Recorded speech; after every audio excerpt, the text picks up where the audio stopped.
ಎಲ್ರಿಗೂ ನಮಸ್ಕಾರ. ಗೆಳತಿ ಯೂಟ್ಯೂಬ್ ಚಾನಲ್ಗೆ ಮತ್ತೊಮ್ಮೆ ಸ್ವಾಗತ. ಬನ್ನಿ ಸ್ನೇಹಿತರೆ, ಇವತ್ತಿನ ವಿಡಿಯೋದಲ್ಲಿ ಅಧಿಕ ಮಾಸದ ಬಗ್ಗೆ ಮಾಹಿತಿಯನ್ನು ತಿಳಿಸ್ಕೊಡ್ತಾ ಇದ್ದೀನಿ.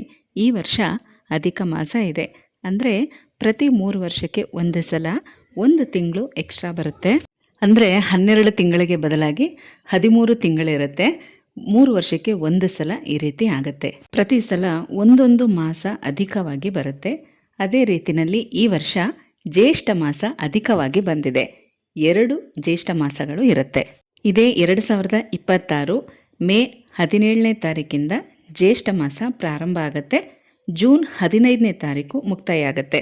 ಆ ನಂತರ ನಿಜ ಜ್ಯೇಷ್ಠ ಮಾಸ ಪ್ರಾರಂಭ ಆಗುತ್ತೆ. ಅಂದರೆ ಈಗ ಅಧಿಕ ಜ್ಯೇಷ್ಠ, ಆ ನಂತರ ಜೂನ್ 15ನೇ ತಾರೀಕು ನಂತರ ನಿಜ ಜ್ಯೇಷ್ಠ ಮಾಸ ಪ್ರಾರಂಭ ಆಗುತ್ತೆ.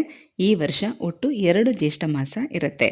ಬನ್ನಿ ಈಗ ಈ ಅಧಿಕ ಜ್ಯೇಷ್ಠ ಮಾಸದಲ್ಲಿ ಏನೆಲ್ಲ ಮಾಡಬೇಕು, ಈ ಅಧಿಕ ಮಾಸದ ಮಹತ್ವ ಏನು, ಯಾವ ದೇವರನ್ನ ಈ ಮಾಸದಲ್ಲಿ ನಾವು ಹೆಚ್ಚಾಗಿ ಪೂಜೆ ಮಾಡಬೇಕು, ಇದರಿಂದ ನಮಗೇನೆಲ್ಲ ಪ್ರಯೋಜನಗಳು ಸಿಗುತ್ತೆ, ಹಾಗೆ ಈ ಒಂದು ಅಧಿಕ ಮಾಸದಲ್ಲಿ ಕೆಲವೊಂದು ವಸ್ತುಗಳನ್ನು ದಾನ ಮಾಡೋದು, ಹಾಗೆ ಮತ್ತು ದೀಪಾರಾಧನೆ ಮಾಡೋದು, ತುಪ್ಪ ದೀಪಗಳನ್ನು ಹಚ್ಚೋದು, ಪ್ರತಿದಿನ ಕೂಡ ಒಂದೊಂದು ವಿಶೇಷತೆ ಇರುತ್ತೆ. ಒಂದು ತಿಂಗಳ ಪೂರ್ತಿ ಈ ಒಂದು ಪೂಜೆಯನ್ನು ಮಾಡ್ಕೋಬಹುದು. ಆಗಲ್ಲ ಅಂತನೋರು ಈಗ ನಾನು ಈ ವಿಡಿಯೋದಲ್ಲಿ ತಿಳಿಸುವಂಥ ಕೆಲವೊಂದು ದಿನಗಳಲ್ಲಿ ಮಾತ್ರ ಒಂದೇ ಒಂದು ದಿನ ಆದರೂ ನೀವು ಅಧಿಕ ಮಾಸದ ಆಚರಣೆಯನ್ನು ಮಾಡಬಹುದು. ಈ ಅಧಿಕ ಮಾಸವನ್ನು ಅಧಿಕ ಮಾಸ, ಮಲಮಾಸ ಅಥವಾ ಪುರುಷೋತ್ತಮ ಮಾಸ ಅಂತ ಕೂಡ ಕರೆಯಲಾಗುತ್ತೆ. ಯಾಕೆ ಅಂತಂದರೆ ಯಾವುದೇ ರೀತಿಯ ಲೆಕ್ಕಕ್ಕೆ ಸಿಗದಂಥ ಮಾಸ ಇದು. ಚಂದ್ರನು ಸೂರ್ಯನ ಸುತ್ತ ನಕ್ಷತ್ರಕ್ಕಿಂತ ಕಡಿಮೆ ಅವಧಿಯಲ್ಲಿ ಸುತ್ತುತ್ತಾ ಇರ್ತಾನೆ. ಆದ್ದರಿಂದ ಪ್ರತಿ 3 ವರ್ಷಗಳಿಗೆ ಒಂದು ಸಲ ಸಮಯದ ವ್ಯತ್ಯಾಸದ ಅವಧಿ ಬರುತ್ತೆ. ಆದ್ದರಿಂದನೇ ಇದು ಅಪರೂಪದ ಮತ್ತು ಆಧ್ಯಾತ್ಮಿಕವಾಗಿ ಅತ್ಯಂತ ಮಹತ್ವದ ಸಮಯ. ಈ ಮಾಸವನ್ನು ಪುರುಷೋತ್ತಮ ಮಾಸ ಅಥವಾ ಮಲಮಾಸ ಅಂತ ಯಾಕೆ ಕರೀತಾರೆ ಅಂತಂದರೆ, ಪುರಾಣದ ಪ್ರಕಾರ ಈ ರೀತಿ ಹೆಚ್ಚುವರಿ ತಿಂಗಳು ಕಾಣಿಸ್ಕೊಂಡಂಥ ಸಮಯದಲ್ಲಿ ಅದು ಯೋಗ್ಯವಾಗಿ ಇರಲಿಲ್ಲ. ಯಾಕೆ ಅಂತಂದರೆ ಇದರಲ್ಲಿ ಯಾವುದೇ ರೀತಿ ಹಬ್ಬ ಹರಿದಿನಗಳಾಗಿರಲಿ, ವಿಶೇಷ ದಿನಗಳಾಗಿರಲಿ, ಹಾಗಾಗಿ ಈ ಒಂದು ತಿಂಗಳ ಆಚರಣೆಯನ್ನು ಹೇಗೆ ಮಾಡಬೇಕು, ಯಾವ ದೇವರನ್ನ ಹೆಚ್ಚಾಗಿ ಆರಾಧನೆ ಮಾಡಬೇಕು ಅಂಥೇಳಿ ಋಷಿ ಮುನಿಗಳೆಲ್ಲ ಭಗವಾನ್ ವಿಷ್ಣುವಿನ ಹತ್ರ ಹೋಗಿ ಕೇಳ್ತಾರೆ.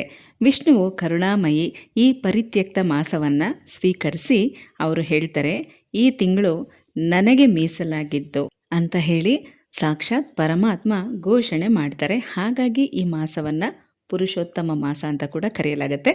ಅಲ್ಲದೆ ಈ ತಿಂಗಳಲ್ಲಿ ಮಾಡುವಂಥ ದೈವಿಕ ಕಾರ್ಯಗಳು, ದೇವತಾ ಕಾರ್ಯಗಳು, ದಾನ, ಪೂಜೆ ಬೇರೆ ಯಾವುದೇ ತಿಂಗಳಲ್ಲಿ ಮಾಡೋದಕ್ಕಿಂತ ಶ್ರೇಷ್ಠವಾದ ಆಧ್ಯಾತ್ಮಿಕ ಅರ್ಹತೆಯನ್ನು ನೀಡುತ್ತೆ. ಜೊತೆಗೆ ನನ್ನ ಸಂಪೂರ್ಣ ಆಶೀರ್ವಾದ ಇರುತ್ತೆ ಅಂತ ಹೇಳ್ತಾರೆ. ಹಾಗಾಗಿ ಅಂದಿನಿಂದ ಅಧಿಕ ಮಾಸ ಪುರುಷೋತ್ತಮ ಮಾಸ ಅಂತ ಕರೆಯಲ್ಪಡುತ್ತೆ. ಪುರುಷೋತ್ತಮ ಅಂದರೆ ಭಗವಾನ್ ಶ್ರೀ ಕೃಷ್ಣನೂ ಕೂಡ.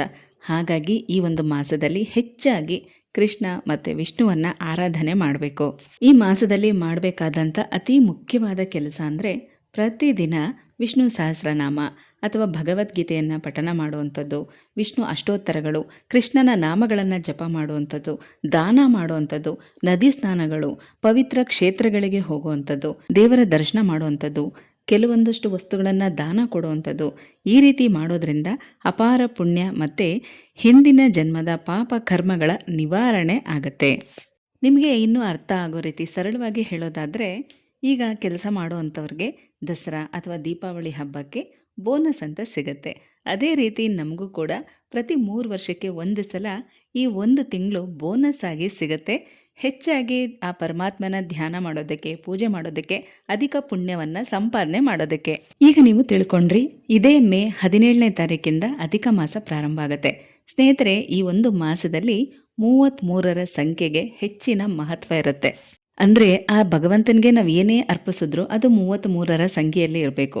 ನಾವು ತುಪ್ಪ ದೀಪ ಹಚ್ಚೋದಾದರೆ 33 ದೀಪಗಳನ್ನು ಹಚ್ಚೋದು, ಹೂವನ್ನು ಇಡೋದಾದರೆ 33 ಹೂಗಳನ್ನು ಇಡುವಂಥದ್ದು, ಹಾಗೆ ರಂಗೋಲಿಯನ್ನು ಕೂಡ ಅಷ್ಟೇ, ಶಂಕು ಚಕ್ರ, ಅಷ್ಟದಳ ಪದ್ಮ, ಪಾರಿಜಾತ ರಂಗೋಲಿ, ಹೀಗೆ ಯಾವುದೇ ನೀವು ರಂಗೋಲಿಯನ್ನು, ಸ್ವಸ್ತಿಕ್ ಆಗಿರಬಹುದು, ತಾವರೆ ಹೂವಾಗಿರ್ಬೋದು, ರಂಗೋಲಿಗಳನ್ನು ಹಾಕೋದಾದರೂ 33 ರಂಗೋಲಿಗಳನ್ನು ಹಾಕುವಂಥದ್ದು. ಯಾವುದೇ ಪುಣ್ಯಕ್ಷೇತ್ರಗಳಿಗೆ ಹೋದಾಗ ಅಲ್ಲಿ ನದಿ ಸ್ನಾನ ಮಾಡುವಂಥದ್ದು, ಅಲ್ಲಿ ಬೇರೆ ಬೇರೆ ಭಕ್ತಾದಿಗಳಿಗೆ ಎಲೆ ಅಡಿಕೆ ತಾಂಬೂಲ ಅಂದರೆ ಅದನ್ನು ಕೂಡ ಅಷ್ಟೇ 33 ಲೆಕ್ಕ ಹಾಕ್ಕೊಂಡು ನೀವು ದಾನ ಮಾಡೋದು, ದೀಪಗಳನ್ನು ದಾನ ಮಾಡುವಂಥದ್ದು, ಇನ್ನೂ ಹೀಗೆ ಹೆಚ್ಚಿನ ವಸ್ತುಗಳು ಅಂದರೆ ಅತಿ ಕಡಿಮೆ ಬೆಲೆಯ ಹೆಚ್ಚಿನ ವಸ್ತುಗಳನ್ನು ದಾನ ಮಾಡುವಂಥದ್ದು, ಹಾಗೆ ಮೂಕ ಪ್ರಾಣಿಗಳಿಗೆ ಆಹಾರಗಳನ್ನು ಕೊಡುವಂಥದ್ದು, ಹಸುಗಳಿಗೆ ಅವುಗಳಿಗೆ ಮೇವನ್ನು ದಾನವಾಗಿ ಕೊಡುವಂಥದ್ದು, ಅಥವಾ ಆ ಮೇವಿಗೆ ಸರಿ ಹೋಗುವಷ್ಟು ದುಡ್ಡನ್ನು ಕೊಡುವಂಥದ್ದು. ಈಗ ನೋಡಿ 500, 1000 ಈ ರೀತಿ ಒಂದು ಹಸುವಿಗೆ ಒಂದು ದಿನ ಅಥವಾ ಒಂದು ವಾರಕ್ಕೆ ಒಂದು ತಿಂಗಳಿಗೆ ಆಗುವಂಥ ಅದರ ಆಹಾರದ ಖರ್ಚಿನ ವೆಚ್ಚ, ಆ ದುಡ್ಡನ್ನು ನೀವು ದಾನವಾಗಿ ಕೊಡುವಂಥದ್ದು, ಅಥವಾ ನಿಮ್ಮ ಕೈಯಾರೆ ಅದಕ್ಕೆ ಹಸಿರು ಹುಲ್ಲಾಗಿರಬಹುದು ಅಥವಾ ಅದು ಏನು ತಿನ್ನುತ್ತೋ ಅಂಥದನ್ನು ತಗೊಂಡೋಗಿ ದಾನವಾಗಿ ಕೊಡುವಂಥದ್ದು. ಈ ರೀತಿ ಎಲ್ಲ ಗೋ ಸೇವೆ, ಯಥಾಶಕ್ತಿ ದಾನಗಳು ಇದನ್ನು ಮಾಡೋದ್ರಿಂದನೂ ಕೂಡ ಅಧಿಕ ಮಾಸದಲ್ಲಿ ಅಧಿಕ ಪುಣ್ಯವನ್ನು ಪಡ್ಕೋಬಹುದು. ಈಗ ಅಧಿಕ ಮಾಸದ ಮಹತ್ವವನ್ನು ನೀವು ತಿಳ್ಕೊಂಡ್ರಿ ಅಲ್ವಾ? ಹೇಗೆ ಸಿದ್ಧತೆ ಮಾಡ್ಕೋಬೇಕು ಬನ್ನಿ ಹೇಳ್ತೀನಿ. ಯಾವುದೇ ಹಬ್ಬ ಹರಿದಿನಗಳಿಗೆ ಮುಂಚಿತವಾಗಿ ನೀವು ಹೇಗೆ ಮನೆಯೆಲ್ಲ ಕ್ಲೀನ್ ಮಾಡ್ಕೊಳ್ತೀರೋ ಅದೇ ರೀತಿ 17ನೇ ತಾರೀಕಿಗೂ ಮುಂಚಿತವಾಗಿ ಮನೆಯೆಲ್ಲ ಕ್ಲೀನ್ ಮಾಡಿಕೊಂಡು ಬೇಡದೇ ಇರೋಂಥ ಹಳೆ ವಸ್ತುಗಳನ್ನೆಲ್ಲ ಹೊರಗಡೆ ಹಾಕ್ಬಿಡಿ. ಆ ನಂತರ ನಿಮ್ಮ ಅಧಿಕ ಮಾಸದ ಪೂಜೆಗೆ ಈ ರೀತಿ ಸಿದ್ಧತೆ ನೀವು ಮಾಡ್ಕೋಬಹುದು. ಹೆಚ್ಚಾಗಿ ತುಪ್ಪದ ಬತ್ತಿಗಳನ್ನು ಮಾಡಿಟ್ಕೊಳ್ಳಿ, ಹೊಸ ಮಣ್ಣಿನ ದೀಪಗಳನ್ನು ತಂದಿಟ್ಕೊಳ್ಳಿ, ರಂಗೋಲಿ ಪುಡಿ, ಅಕ್ಷತೆ, ಹೂವು, ಪೂಜೆಗೆ ಬೇಕಾಗಿರುವಂಥ ಉದ್ಬತ್ತಿ, ಕರ್ಪೂರ, ಸಾಂಬ್ರಾಣಿ ಬತ್ತಿ ಹೀಗೆ ಎಲ್ಲನೂ ಕೂಡ ಸಿದ್ಧ ಮಾಡಿ ಇಟ್ಕೊಳ್ಳಿ. ಅಧಿಕ ಮಾಸದ ಪೂಜೆನ ಮನೆಯಲ್ಲೂ ಮಾಡಬಹುದು ಅಥವಾ ನೀವು ಅರಳಿ ಮರದ ಹತ್ರ ದೇವಸ್ಥಾನಗಳಲ್ಲೂ ಕೂಡ ಮಾಡಬಹುದು. ನೀವು ದೀಪಗಳನ್ನ ದಾನ ಕೊಡೋದಾದರೆ ನೀವು ಮನೆಗೆ ಕರೆದು ಕೊಡ್ಬೋದು, ಅಥವಾ ನೀವು ದೇವಸ್ಥಾನಕ್ಕೆ ಅಥವಾ ಹರಳಿ ಮರದ ಹತ್ರ ಎಲ್ಲಿ ಬೇಕಾದರೂ ಕೊಡಬಹುದು. ತೀರ್ಥಕ್ಷೇತ್ರಗಳಿಗೆ ಹೋದಾಗ ಅಲ್ಲಿ ನದಿ ಸ್ನಾನ ಮಾಡಿ ನದಿ ತೀರದಲ್ಲೂ ಕೂಡ ಕೊಡಬಹುದು. ಮುಂದಿನ ವಿಡಿಯೋದಲ್ಲಿ ಯಾವ್ಯಾವ ವಸ್ತುಗಳನ್ನು ದಾನ ಕೊಡಬಹುದು, ಆ ವಸ್ತುಗಳನ್ನ ದಾನ ಕೊಡೋದ್ರಿಂದ ಏನೆಲ್ಲ ಫಲಗಳು ಸಿಗುತ್ತೆ, ಯಾವ ಪಾಪಕರ್ಮಗಳಿಂದ ಮುಕ್ತಿ ಸಿಗುತ್ತೆ, ಇದನ್ನೆಲ್ಲ ಕೂಡ ವಿವರವಾಗಿ ತಿಳಿಸ್ಕೊಡ್ತೀನಿ. ಅದಕ್ಕಿಂತ ಮೊದಲು ನೀವು ಈ ರೀತಿ ಸಿದ್ಧತೆ ಮಾಡ್ಕೊಳ್ಳಿ. ಹಾಗೆಯೇ ನೀವೇನಾದರೂ ಬುಕ್ಗಳನ್ನ ಅಂದರೆ ವ್ರತಕ್ಕೆ ಸಂಬಂಧಪಟ್ಟಂತೆ, ಪೂಜೆಗೆ ಸಂಬಂಧಪಟ್ಟಂಥ ಬುಕ್ಗಳನ್ನ ದಾನ ಕೊಡಬೇಕು ಅಂತ ಅಂದ್ಕೊಂಡಿದ್ರೆ ಅದನ್ನು ಕೂಡ ತಂದಿಟ್ಕೊಳ್ಳಿ. ಅಂದರೆ ಸಹಸ್ರನಾಮಗಳು, ಹನುಮಾನ್ ಚಾಲೀಸ್, ಸಾಯಿಬಾಬಾನ ವ್ರತದ ಬುಕ್ ಆಗಿರ್ಬೋದು, ವೈಭವ ಲಕ್ಷ್ಮೀ ಪೂಜೆ ಅಥವಾ ಯಾವುದೇ ಲಕ್ಷ್ಮೀ ಪೂಜೆ ಬುಕ್ಗಳು, ಕನಕದಾರ ಸ್ತೋತ್ರ, ಹಯಗ್ರೀವ ಮಂತ್ರ, ಗಣಪತಿ ಪೂಜೆ, ಗುರುಚರಿತ್ರೆ ಹೀಗೆ ಯಾವುದೇ ಬುಕ್ಗಳನ್ನು ಕೂಡ ನೀವು ದಾನ ಕೊಡಬಹುದು. 33ರ ಸಂಖ್ಯೆಯಲ್ಲಿ ಕೊಟ್ಟರೆ ಒಳ್ಳೆಯದು. ಆಗಲಿಲ್ಲ ಅನ್ನೋರು ಒಬ್ರಿಗೆ, ಇಬ್ಬರಿಗೆ, 5 ಜನಕ್ಕೆ ಯಥಾಶಕ್ತಿ ನಿಮ್ಮ ಶಕ್ತಿಯಾನುಸಾರ ಎಷ್ಟು ಬೇಕಾದರೂ ಕೊಡಬಹುದು. ಪೂಜೆಗೆ ಈ ರೀತಿ ಸಿದ್ಧತೆ ಮಾಡ್ಕೊಳ್ಳಿ. ಯಾವ ದಿನ ಯಾವ ರೀತಿ ಪೂಜೆ ಮಾಡಬೇಕು ಅನ್ನೋದನ್ನು ಮುಂದಿನ ವಿಡಿಯೋದಲ್ಲಿ ನಿಮಗೆ ತಿಳಿಸ್ತಾ ಹೋಗ್ತೀನಿ. ಒಂದು ತಿಂಗಳು ಪೂರ್ತಿ ಮಾಡೋಕ್ಕಾಗಲ್ಲ ಅನ್ನೋರು ಯಾವ ದಿನಗಳಲ್ಲಿ ಅಧಿಕ ಮಾಸದ ಪೂಜೆನ ಮಾಡಬಹುದು, ಇದನ್ನೆಲ್ಲ ಕೂಡ ಮುಂದಿನ ವಿಡಿಯೋಗಳಲ್ಲಿ ವಿವರವಾಗಿ ನಿಮಗೆ ತಿಳಿಸ್ತಾ ಹೋಗ್ತೀನಿ. ಹೋಗ್ಬರಲಾ?